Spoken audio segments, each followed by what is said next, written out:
All right. So what I always like to do is I always like to start out with the demographics because again, the better you can identify who a person is, the better you can start putting together the psychographics or pulling the psychographics for that individual. So you can choose to do this, and I think I mentioned this in the training. I may not have, but you can choose to do this, or of course you don't have to. I like to always name my avatar. And the reason why I like to name that avatar is for me is more esoteric reasons, but there's also physical, tangible, and pragmatic value from it as well. But what I always like to do is I like to name that person and I like to visualize them.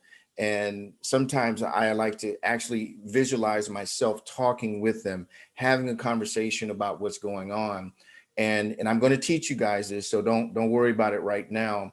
But there's a I call it the doctor meditation, and I call it that because I'm a complete maniac. Because it's not really a meditation, but what it is more of a visualization. So let's just say my avatar's name is Mark. Okay. So what I envision happening, and I'll call him Mark Smith. What I do is I envision myself being in the doctor's office with the doctor's not robe. Um, it would be odd. That would be horrible if doctors wore robes. Doctor's coat and the stethoscope and all the other stuff that the doctors do. So I imagine myself. Mark comes in. I say, "How are you doing, Mr. Smith? Um, how can I help you? What brings you in today?" And I envisioned him saying, "Oh no, just call me Mark." I said, "Okay, all right, Mark. What's going on?"